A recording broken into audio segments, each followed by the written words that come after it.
Now, if you have someone in the family that loves to hunt and fish, and you're looking to buy them a smartphone accessory this holiday season, you're going to want to watch this video. This is the EBPMAN Tech Reviews, and today we're going to take a look at this new lineup from Speck that really caters to that outdoor lifestyle. Let's get right to it. Make sure you hit the subscribe button and tap the little bell icon to get notified when new videos become available.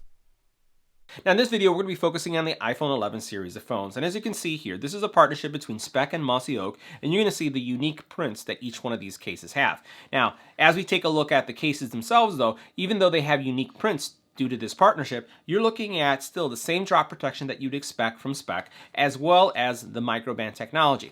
Now, as we take a look at each one of these, this is really going to come down to personal taste and the person that you're looking to gift this holiday season. So you can see how each one of these cases look. And as we take a look at what it would look like on an iPhone, you can see that this case does give great screen protection or glass protection for the phone camera itself. As we look at the bottoms here, you see it has all the appropriate cutouts. The cases are matte, they're not glossy in any way, and they feel great in the hand.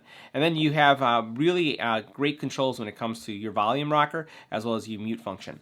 When it comes to screen protection, fantastic screen protection, actually superior screen protection, because look at how high up this lip goes all the way around it. So it's going to give you some really good protection. So these cases are available now on Speck's website, and again, they're going to be great gifts for that person that's the outdoors person. Now, if you're an outdoors person and you're looking for something like this, you can gift yourself. But let me know what you think about this look in the comment area below.